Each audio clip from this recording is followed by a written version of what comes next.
Alright, so I'm going to try and finish up chapter 6. I put up 2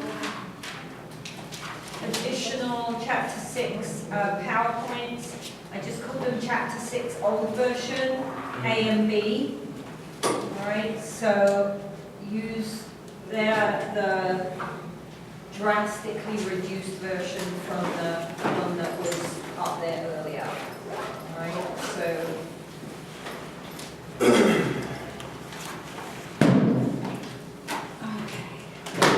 Alright, let's see how we can do here. I'm sure this is going to change slides forward from there. Alright, so the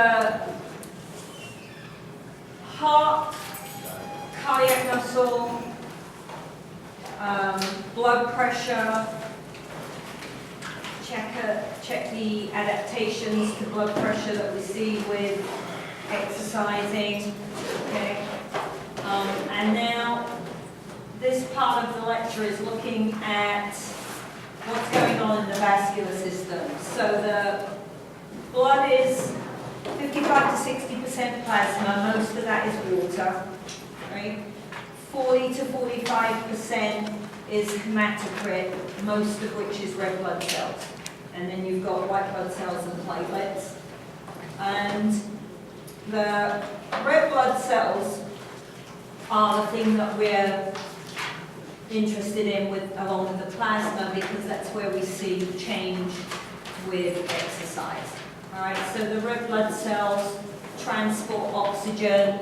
They contain a hemoglobin molecule, and hemoglobin has iron in it. So this is, later on we'll talk about anemia, and this is where the iron comes in for the anemia. So if hemoglobin is low on iron, it can't do its job properly.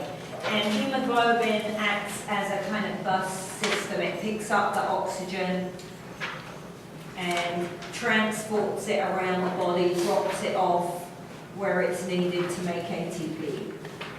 So higher levels of hemoglobin then would lead to greater oxygen carrying capacity. So the more red blood cells we have, the more hemoglobin we have, the better we are at carrying oxygen.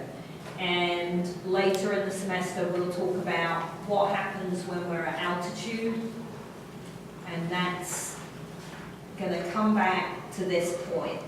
Alright, so we'll look at oxygen tents and training at altitude and things like that. All comes back to the fact that if we can get more red blood cells, then we're better able to perform aerobic work. In adults, red blood cells are produced in the marrow in long bones, so in your femur and your arms. Right? And when they're produced, red blood cells lose their nuclei. So they're an interesting cell because they can't repair or replicate themselves. So we totally rely on bone marrow to make red blood cells, why we have marrow donors and things like that, because if someone has bone marrow that isn't doing its job, or they've got some kind of cancer in there, then you can't survive without red blood cells. So they don't repair, they have about a 12-week lifespan, and then they die, and we reabsorb the iron so that we can use it again to make more red blood cells and more hemoglobin. So aerobic training increases red blood cells. Even when it isn't at altitude, we see an increase in red blood cells. So endurance athletes have higher levels of red blood cells. So, and that allows for even greater oxygen delivery. Oh, it's not going to work. Ah, all right.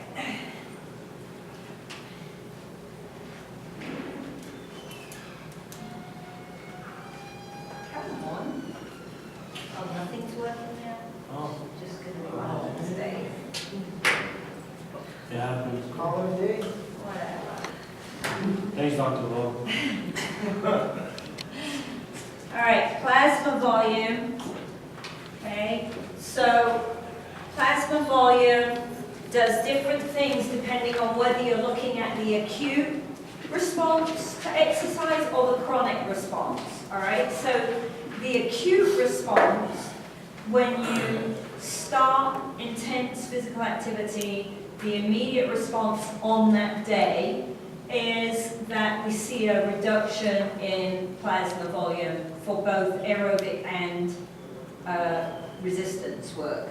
When we look at aerobic, we see a substantial reduction which then benefits aerobic performance because the drop in plasma means that you have an increased number of red blood cells per unit volume of blood. Right? So I take away some of the liquid, and that means I've got a greater concentration of the red blood cells in that amount of blood that's left. So that, in the short term, benefits an aerobic performance on that day. Right? In weight training, we also see a reduction, but obviously that's not going to benefit aerobic because weight training is not aerobic. If we prolong that aerobic exercise, so if I go out and I run for 45 minutes to an hour, or I ride my bike, over that time, we can see reductions in plasma volume as large as 20%, particularly if you're working out somewhere where it's hot and humid. So worse if you're in Alabama, right? Worse here in the summer than it is in the winter. Okay. With weight training, you also see decreases up to 20%, and sweat loss may be playing a role. So if I'm working out really hard and I'm sweating a lot, then that can also be part of the mechanism for blood plasma dropping down. So if you have trouble with remembering whether it's going up or down, just think about, if I'm exercising really hard, I'm going to be sweating a lot. I'm going to be losing water, and so blood plasma goes down. Okay? But, as I say, particularly for the aerobic exercise, that's beneficial in the short term. Over a long period of time, it's going to start to impact performance, because if plasma volume is dropping 20%, I'm also dehydrated at that point.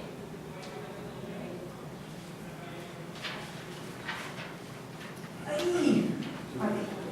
Yes, please. Thank you.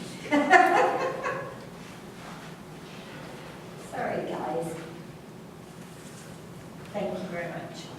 All right, the chronic effect of training, so that's the acute effect. We see a decrease in plasma volume with both aerobic and resistance. Chronically, if I'm training, then the long-term adaptation in aerobic training is an increase in plasma volume over time. So it can go up between 12 to 20% over time. They haven't really done a lot of research on resistance training and chronic changes in plasma volume. Since I don't need more oxygen to do weight training, it would seem like an unlikely adaptation. So probably we don't see a change over time with weight training. Right? So acute, both of them go down. Chronic, we see increases with aerobic. We almost certainly won't see those with resistance training. All right? Seeing the increase with the aerobic training then impacts Q, my cardiac output, because I've got more blood, so I can get larger cardiac output. We see an increase in end diastolic volume. I've got more blood, I can get more blood back to the heart in the relaxation phase. And then we see, because we've got more blood in there, we see an increase in stroke volume. Right? Partly because the ventricle wall is getting stronger and it can squeeze harder, but also there's a kind of stretch reflex in the cardiac wall, and it's called the Frank-Starling mechanism, but it works like the stretch reflex we talked about earlier. If we stretch the cardiac wall by putting more blood in there, when it contracts, it can contract a bit harder because it had this pre-stretch on it ahead of time, right? So we see this big change in stroke volume because of these three different ideas, okay? At rest, the adaptations we see, they gave us a nice little summary, so that's useful, all right? And there's some pretty interesting points to look at here. The left ventricular end diastolic volume and the systolic, not systolic, the stroke volume, you can see both increase, right? End diastolic volume, remember stroke volume is end diastolic volume minus end systolic. So those two make sense, go together. Plasma volume is increased, which leads to an increase in end diastolic volume. All right? So if you try to see the pattern and the connections, it makes it easier to think your way through what's going on if you can't remember it all. All right? If stroke volume is going up and at rest Q is going to stay the same because I'm not changing my workload, then Q is heart rate times stroke volume. So if stroke volume increases, heart rate has to decrease, and that's what we see with training. Right? Resting heart rate goes down. Okay? So you know all these little pieces. The key, I think, when you're studying is, can I put the picture together?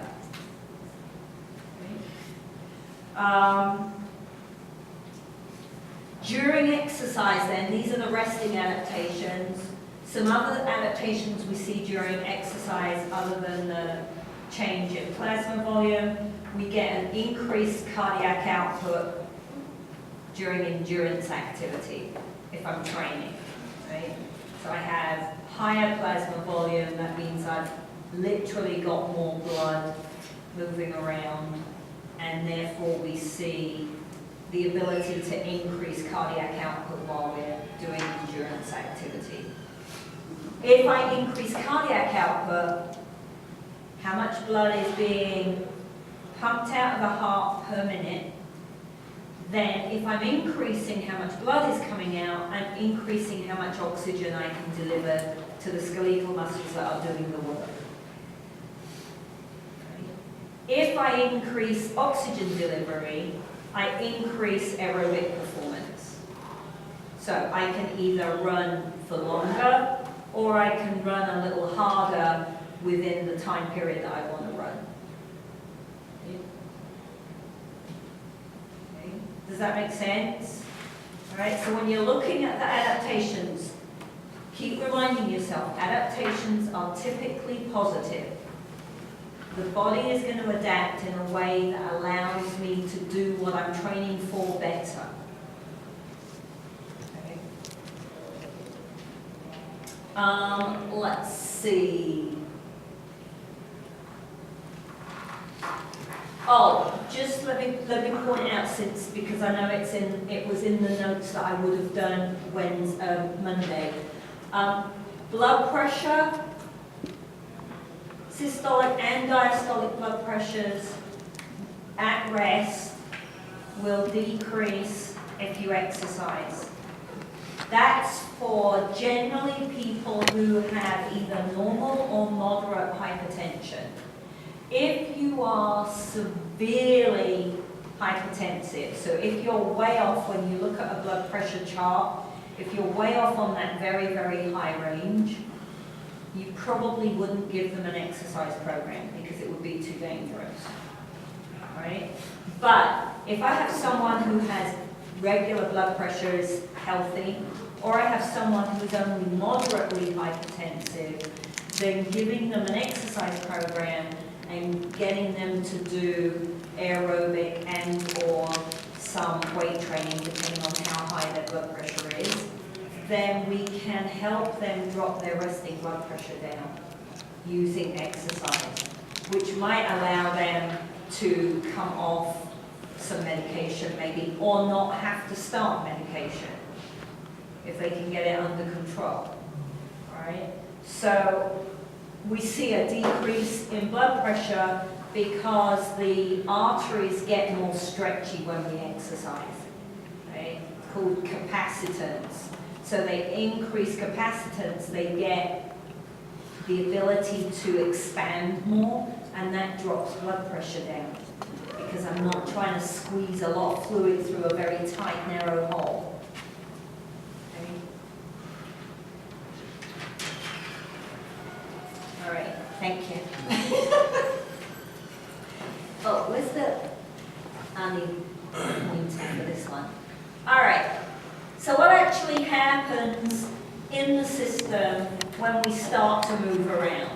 All right, the first thing we want to look at is oxygen delivery, because that's the key. We want to be able to get good oxygen delivery and probably increased oxygen delivery to the tissues. All right, and so we have to understand a concept called AVO2 difference. A stands for arterial, V stands for venous, all right? So this concept is how much oxygen is in the artery going into a tissue, how much oxygen is in the artery coming out of the tissue.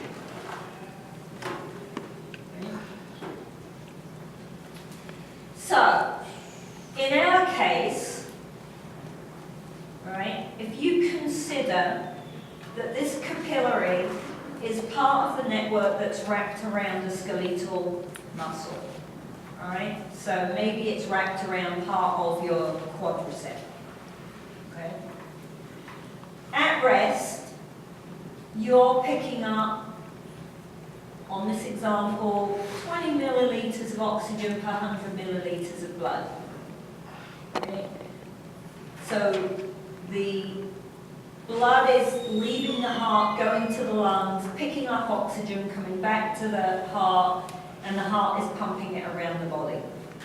And you're not doing very much, so only 4 to 5 milliliters of oxygen are dropped off at the muscle tissue for the muscle to use to make ATP. Right? Because remember, at rest, I'm working aerobically, not very hard, very, very low intensity, but that's aerobic work. All right? I'm not using a lot of calories, but I'm making most of my ATP aerobically. So we drop off some oxygen to help us make ATP. And then when we look at the oxygen levels in the blood going back to the heart, it's 15 to 16. So my 20 minus my 5, 15. Right? The key then to this is what happens when we exercise. So I don't pick up more oxygen. Blood leaves the heart, goes to the lungs, picks up oxygen because I didn't suddenly pour in a load more red blood cells that day. Right? So we can't pick up more oxygen in an acute situation. So I've got the same amount of oxygen coming down to the muscle. But where the capillary is wrapped around the muscle tissue and now we're working hard, now I need lots of oxygen. Okay? So we drop off 15 milliliters of oxygen. And so when we look at the vein leaving and going back to the heart, now there's only 5. Okay? So these numbers in this example aren't the key. Right? The key is that we have a picture here that shows us how much oxygen is being transferred out of the bloodstream and into the working tissue. Right? Much, much more when it's working than when it's at rest. Does that make sense? Am I explaining that properly? So during exercise, I take out a lot more oxygen because I can use that oxygen to make ATP if I'm working aerobically, or I can use that oxygen during EPOC because I need ATP to put phosphocreatine back together and to move lactic acid out of the cell. So either way, I need more oxygen available to the cell. Good? Kind of makes sense? All right. Your turn. Gonna take turns up this side of the room. Very nice. Thank you. All right. So, what we're interested in is this oxygen delivery, okay? So, if I have, not us, because we don't have the equipment, but if theoretically we have a measure of how much oxygen leaves the blood, right? And we have a measure of blood flow, because that's Q, that's cardiac output, how much blood is being pumped around the body. Okay. Then how much blood is flowing through the muscle multiplied by how much oxygen I'm removing from the blood tells me how much oxygen got delivered to the blood. Okay. Relatively simple math. So I can do that in words, or I can do it in symbols. Makes it a little more manageable, I think, if I can remember what the symbols are. Oxygen delivery then is VO2. How much oxygen is being used at the muscle? Q by AVO2 difference. Q is heart rate times stroke volume, so the longer version of the equation is here. Now, you can, when you're reading about this, it can be applied to the body as a whole. So I can calculate VO2, which is what we do when we do a stress test, right? And the measure that we get using a spirometer is looking at VO2 for the whole body. Technically, we could do a regional circulation. So we could test just the VO2 for our quadriceps, if we wanted to, right? That's a little bit too technical for us as applied people. Okay. The useful thing about the equation, and use the word version if the equations give you the heebie-jeebies, right? But the useful thing about looking at this is VO2 is a measure of aerobic capacity. Right? The higher my VO2 max, the better I am able to do aerobic work. Right? VO2 max is genetically determined, but I can, unless I'm training all the time, I'm likely not at my potential. So you guys probably are, I'm not. Right? If I want to improve VO2, I want to improve oxygen delivery, then either I've got to increase blood flow, or I've got to improve the drop-off of the oxygen at the muscle. So this is going to come back to the adaptations that we see when we train. Because the key is as much oxygen as possible. Right? Increasing Q or increasing blood flow to a particular tissue, if I can redistribute blood flow from my stomach to my legs, right, then that allows me to deliver more oxygen to the muscles that are working. Okay, next one. So the redistribution, thank you, redistribution of blood flow of Q becomes a crucial point when we start exercising. If we look at the resting picture here, right, we said Q was somewhere around 4.5 to 5 liters per minute, depending on whether you're male or female, how big you are. Okay. And about 20 to 25% of that blood flow, when you're at rest, is going to your digestive system. About 4 to 5% is going to your heart. About 15% is going to your brain. And only about 15 to 20% is going to your skeletal muscles.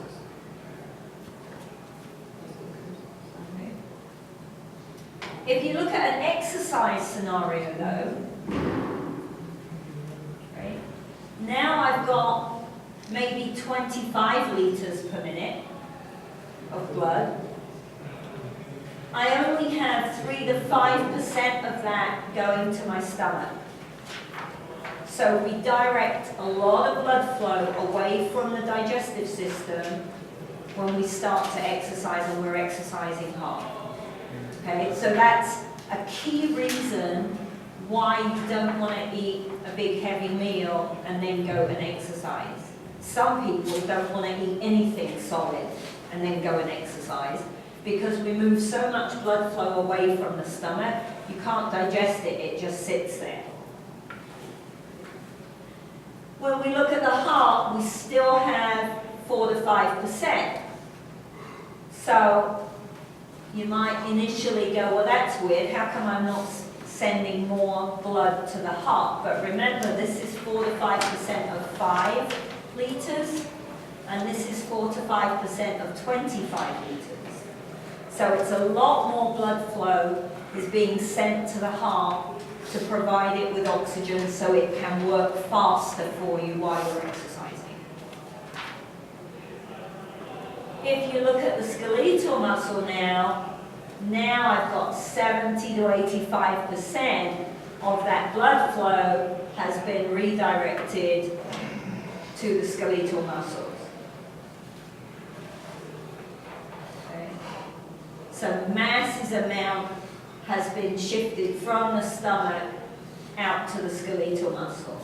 Brain drops from 15 to 3 to 4, and the reason for that is that the brain can't tolerate additional fluid, all right? And it can't tolerate a decrease in blood flow. So it doesn't want additional blood flow, and it doesn't want a decrease in blood flow.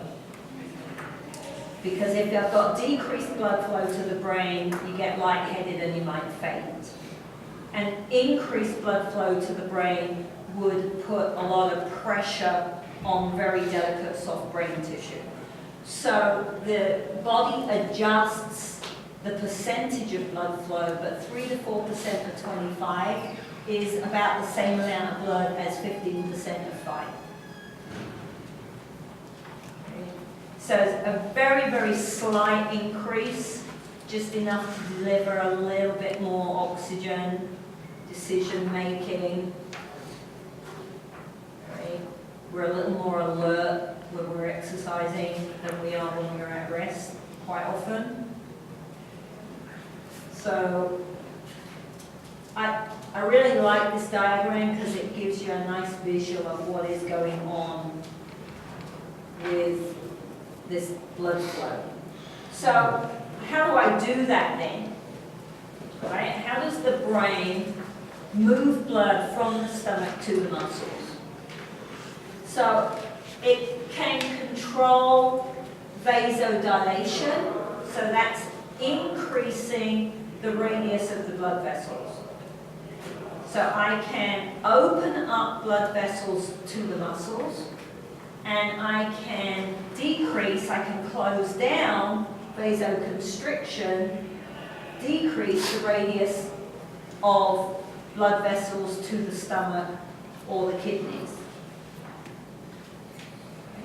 So it's a really clever system. It can open a gate and close a gate and move the blood around the body wherever it wants to go. Right? So we don't produce a lot of urine when we're running or biking for a long time. If I run a marathon, you don't very often hear people that run marathons say they had to stop partway through the marathon and go to the toilet. Right?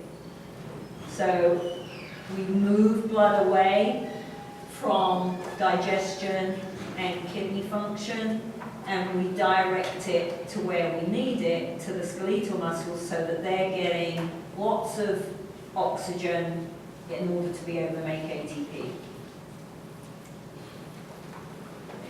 The sympathetic nervous system then plays a role in vasodilation and vasoconstriction. Okay?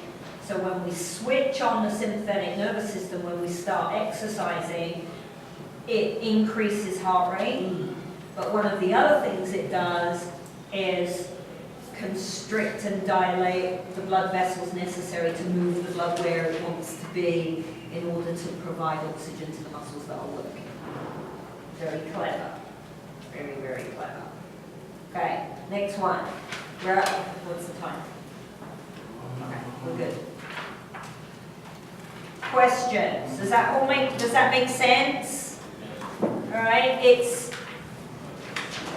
really logical what goes on, but it's amazingly clever that we don't just have this one loop and blood flows around this loop at a constant pace the whole time, that we can move it where we want it and shut it down somewhere else.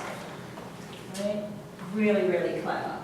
All right. The third factor that we want to be aware of is if I'm going to increase end diastolic volume, I have to get more blood back to the heart than I did at rest. So how do I do that when I'm exercising? Because all of a sudden, I've got to be able to pump a ton more blood out of the heart to provide all this nutrients and oxygen. Well, if I'm going to pump it out, I have to get it in the first place. Okay? So we have to increase venous return. And there's a couple of mechanisms that we do that by. Right? One is venoconstriction. So blood pressure is relatively low in the veins. Remember we said the highest blood pressure in the whole system is in the aorta as it leaves the heart. And as the blood travels around the body, the blood pressure drops through the system, and it's relatively low in the veins coming back to the heart. Okay, so that means that the return back to the heart is relatively low when we're at rest, because there's not a big enough change in pressure. But venoconstriction means that I can constrict the veins to increase the pressure and move more blood towards the heart. Right? So, and the veins are an interesting structure because they act like a reservoir. So when you're at rest, right, about 65% of your blood is sitting in your veins. And your veins can stretch a little bit to allow for this pooling of blood. Because when I start to exercise, I don't suddenly make more blood in order to provide all this extra oxygen. I had to have the blood already sitting in the system somewhere. It's sitting in the reservoir. And now I want to move that blood out of the reservoir back to the heart and increase end diastolic volume. That makes sense? So, that venoconstriction works very well in other tissues. It doesn't work quite as well in skeletal muscle because the stimulation to the skeletal muscle is different. So how do I get the blood that's sitting in the capillaries and around the veins around the muscles back? And that's a mechanism called muscle pump. So you can't see it very well because this is small, but this diagram is in your book. Okay? There's little valves in the veins that are one-way flaps. So when you walk or when you run, you contract the muscle and that squirts the blood out up towards the heart, and then the gate shuts, the valve shuts, and it can't flow back. These are some of the reasons why you get issues on long flights. Right? So when I first started flying to the States when I was 18, they used to let you get up and walk around the cabin the whole flight if you wanted to. No one ever told you to sit down. You could move around the whole time. I used to sit at the back of the plane and do yoga and stretch out. No one ever worried about it. And then all of a sudden they had a frenzy of telling you you weren't allowed to leave your seat. Like ever. You basically had to ask permission to go to the toilet. It was really annoying. And they made you sit the entire flight. Well, during that period of time, several people died. Particularly on long-distance flights like down to Australia, that's a 24-hour flight or something from London. And what happened was that because they were sitting still and the blood was pooling, and then they got a clot, and then when they left the plane and the clot moved around their body, they had a heart attack or a stroke. So we see a shift now. When you're on a long distance flight, they don't let you sit on the floor and stretch out anymore, but they're encouraging you all the time, unless the seatbelt sign is on. They want you up and moving around the plane whenever you want to move around, because they want to activate this muscle pump so that you minimize the pooling of the blood and the lack of flow, to try and minimize plaque formation and clot formation. So as we learn more about how the mechanisms work, it's impacted long distance flights and health of people that fly. The third mechanism is the respiratory pump. That changes the pressure in the thoracic cavity here. So, and we'll do this in the next chapter, when we look at what happens when you're breathing. you see big pressure changes within your thorax. And those pressure changes also force blood back to the heart. So the more blood coming back, the more blood I've got at the end of the relaxation phase, the more blood I can squeeze out and move around the body. Okay? So it's just like dominoes. Okay? So flick one, there's a knock-on effect to everything else. Okay? All right, next one. Two taking turns here. Okay, last slide. Right, excellent. Can you stay there for me? Sorry, this has fly-ins. Thank you. All right, so adaptations then. Adaptations are going to be positive. All right, so particularly in the cardiovascular system, we're seeing adaptations to aerobic exercise because obviously I'm using the that's why we call it cardiovascular exercise. All right, I'm using this system a lot when I work aerobically. I don't use it quite as much if I'm not working and needing oxygen.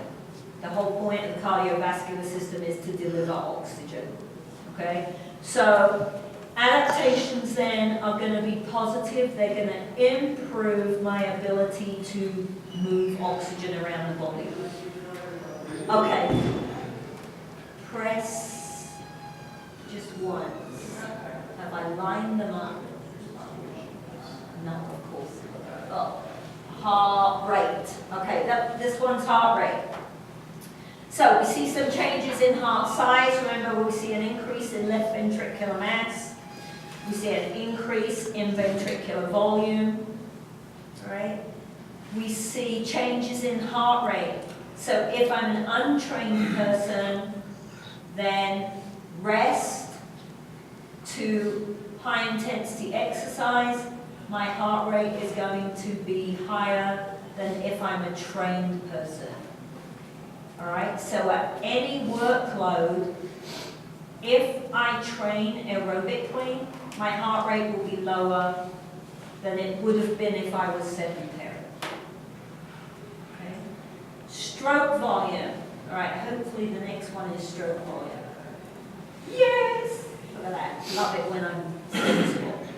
All right, so what changes do we see in stroke volume? All right, so we said stroke volume goes up because I increase blood flow and I increase blood plasma volume. So we see higher stroke volume at any point again. So for me as an individual, me trained versus me sedentary, I have a higher stroke volume at rest, which lowers my resting heart rate. Okay, remember these two are connected. And I have higher stroke volume when I'm exercising, which allows me to provide more blood to the muscles. And heart rate times stroke volume equals cardiac output. Okay, Damien. So not surprisingly, we see some improvements right up at the top here for cardiac output. We're able to get more blood out when we need to, when we're working hard. So we're able to work harder than if we're sedentary.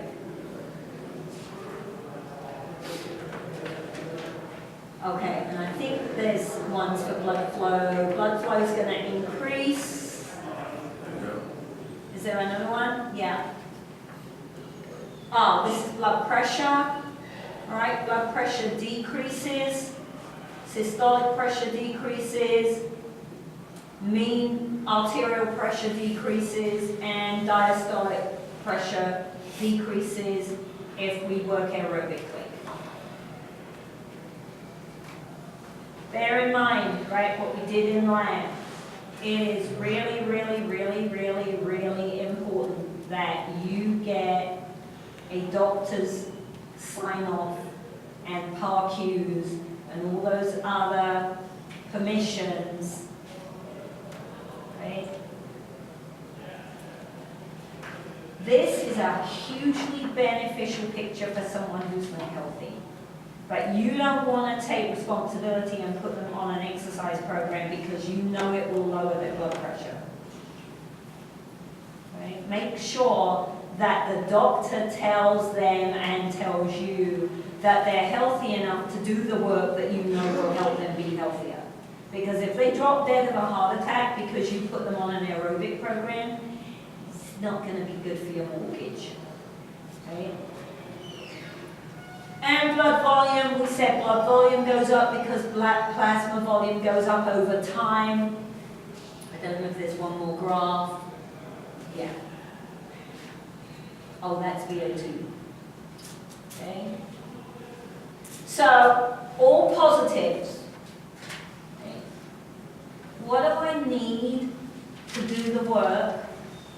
And what adaptations then would help me do the work better? Okay. In my view, that should decrease your studying. Don't try to memorize the adaptations. Understand the system and understand energy production, and the adaptations are logical. Right? If I need more oxygen, how do I get more oxygen? If I understand the cardiovascular system, then I know what has to change in order to get more oxygen. So it should, not that you don't want to look at the adaptations, but you shouldn't have to spend heaps and heaps of time learning adaptations because they should be relatively logical if you've understood the rest of the process. All right? Okay, so Friday we'll start chapter 7. Okay, chapter 6 and chapter 7 are the only two chapters for the next exam after spring break. So when we come back from spring break, we'll have to finish chapter 7 and then we'll have the next exam. Okay.